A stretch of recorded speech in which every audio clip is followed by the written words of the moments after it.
Welcome back to the deep dive. Today, we're doing something a bit like intellectual weightlifting. Hmm. We're taking one single, really short verse James 2.18, and we're just going to crack it open. And on the surface, it doesn't look like much. No, not at all. It seems like a pretty simple philosophical statement, but our source material, and we're really leaning on Pastor Duckeun's forensic translation and analysis here, it reveals something way more sophisticated. It's a full-scale, brilliantly constructed rhetorical fight. That's it, a confrontation. Exactly. It's not just some ancient piece of wisdom. It's like a compressed masterclass in how to debate. The text doesn't just state a fact. It anticipates, it frames, and then it just systematically dismantles the strongest possible counterargument. So that's our mission today. Yeah, our mission is to basically dissect this argument's logical structure and, expose the three major flaws, the logical traps that James sets for this virtual opponent he creates. And the translation is so important for this. It's what really brings out the contentious feel of the dialogue. So for this deep dive, let's use Pastor Joe's translation of James 2.18. Okay. It reads, "Someone will say, 'You have faith, and I have actions. You show me your faith without actions, and I will show you my faith from my actions.'" And when you read it like that, you immediately get that adversarial tone. It's a direct challenge. Absolutely. That opening phrase, someone will say, that's not just filler language. It's the author deliberately staging a debate, introducing a fictional adversary who's basically a stand-in for anyone who tries to separate belief from practice. Okay, let's unpack that setup because it's so strategic. It starts with a word often translated as but or however. And the force of that word is, well, you can't deny it. It doesn't feel like a polite transition. No, it's an aggressive halt. Yeah, it feels like it's stopping the whole conversation in its tracks. It's a deliberate signal that the stage is being completely flipped. The source material notes this, but signals a total rebuttal. In Korean, aruya. A total rebuttal. Yeah, and if you look at the context, in the verse right before this, verse 17, James has just laid down this non-negotiable principle. Yeah. Faith that doesn't result in action is quite simply dead. Which is a very strong statement. Very. So the moment verse 18 kicks off, this fictional opponent steps onto the stage and says, in effect, okay, I hear your declaration that faith without action is dead, and I fundamentally challenge the very premise of that statement. It's such a fascinating strategy. James is so confident in his own point that living faith has to produce action that he basically invents the strongest possible challenger. He lets the opposing logic speak for itself, knowing he won't even need to argue against it directly. That is the pivotal insight. I mean, that's the genius of it. He isn't fighting a straw man. He's letting the opponent build their most appealing, their most logical sounding argument because he knows it's inherently self-destructive. He's showing, not telling. Exactly. He's saying to the listener, just listen carefully to this counter-argument. Watch it fail all on its own. It's a high-stakes, incredibly clever way to just cement his claim against any possible attack. Okay, so let's get into the substance of the opponent's argument. It kicks off with what sounds like a pretty balanced idea. You have faith and I have actions. Right. If you just heard that by itself, you might think, okay, that's rational. Like a simple division of labor. You handle the spiritual side, I'll handle the practical. It sounds appealing, doesn't it? Yeah. It suggests a neat, convenient way to compartmentalize things. But Pastor Joe argues this opening line contains the central fatal error of the whole thing, what he calls the fallacy of separation. The fallacy of separation. So treating two things that can't be separated as if they're what, like detachable Lego blocks? That's a perfect way to put it. The opponent just assumes that these two things, the internal belief, faith, and the external result, actions, can be neatly split apart and given to different people. The entire argument is staged on the false idea that separation is even possible. And that's where the source offers that really powerful analogy. It's not just a small flaw, it's a foundational absurdity. It really is. It's like demanding, okay, I will take on the role of breathing, and you handle the being alive part. Right, which is impossible. It just perfectly illustrates the problem. If something is truly alive, the act of breathing isn't some separate project you add on. It is the necessary, inseparable evidence that life is there in the first place. So if James's whole point is that a living faith has to breathe actions, the opponent starts by saying the breath and the life can belong to two different people. Precisely. If we accept the premise that true faith is, alive and dynamic, then the opponent's opening statement is based on a fundamental lie. Because the argument is built on that initial false premise, Joe concludes that every single claim that follows, no matter how smart it sounds, is doomed. It's just going to collapse. It has to. You're building on sand. That makes perfect sense. The opponent has already revealed their logical Achilles heel, even if they don't know it yet. But they move on very confidently to the next stage, the demand. They challenge the other side. Show me your faith without actions. Mm-hmm. And this is meant to be an aggressive trap, right? To corner James's position. It definitely looks like an attack. The opponent is basically saying, put up or shut up. Prove that this purely internal, actionless faith you have actually exists. But this attacking question, it just immediately boomerangs. It becomes what the source calls a self-exposing mirror, because it just reflects the emptiness of the opponent's own logic. How does it do that if James already said that faith without actions is dead? Well, then the opponent is demanding to be shown something that is dead Mm-hmm. or non-existent.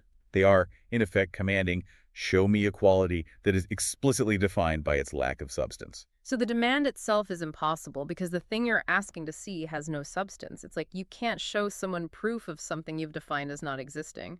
Think about it in sensory terms. It's like asking a musician to play you soundless music. Or a painter to show you a transparent color. Exactly.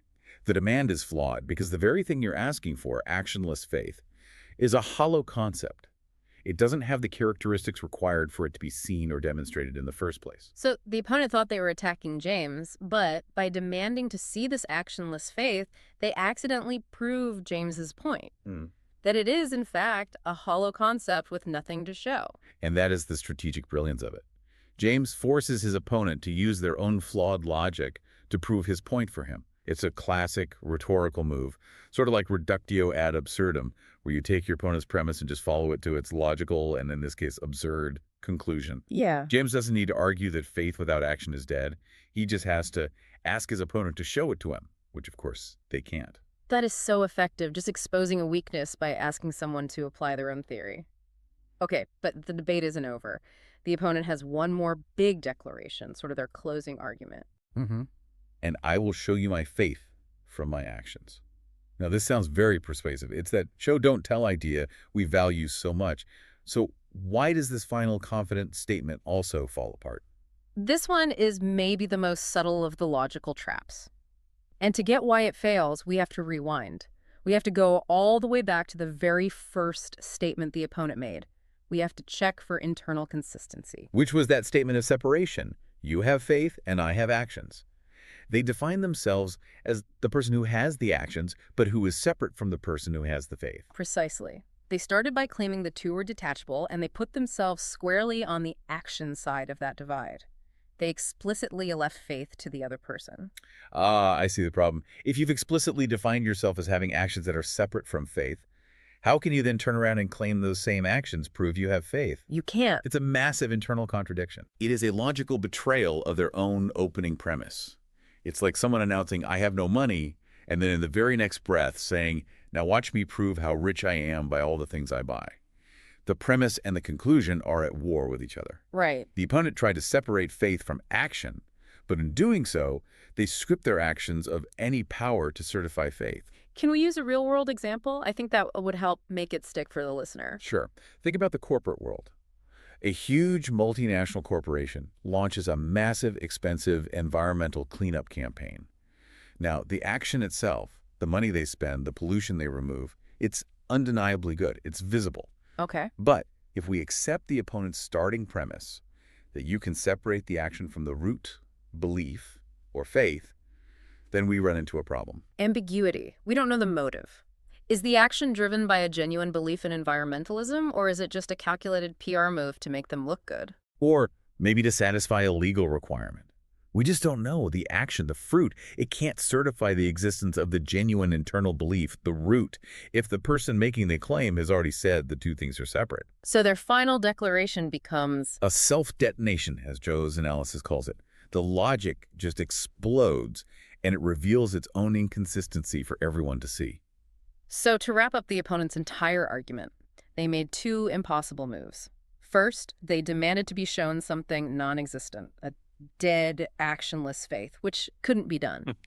And second, they claimed they could prove they had faith using only actions, which they had already defined as being separate from faith. The whole thing was rigged to fail from the very first line. That's the core takeaway. This entire verse isn't really a debate about whether faith or actions are more important. It's not about which one comes first. It's a logical thought experiment.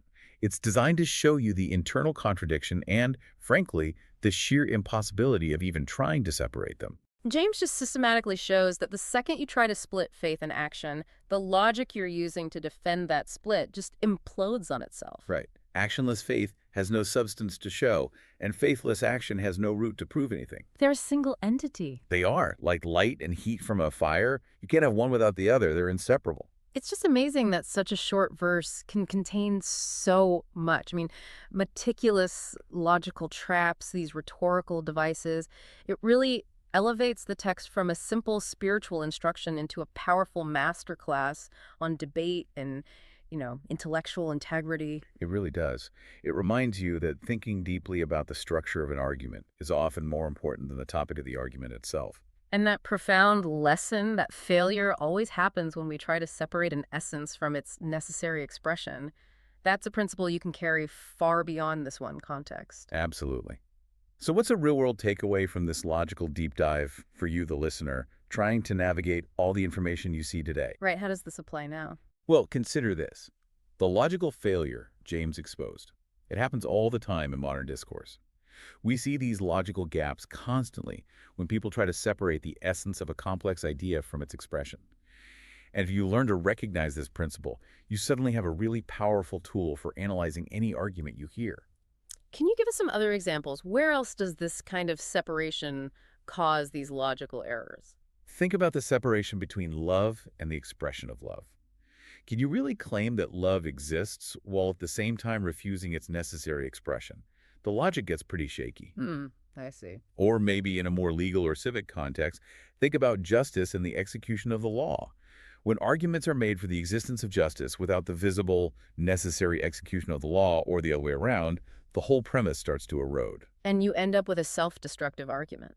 You're left with exactly what James's virtual opponent had, a self-detonating argument that ultimately proves the opposite of what the speaker intended. It's a powerful framework, I think, for evaluating the integrity of any claim you encounter.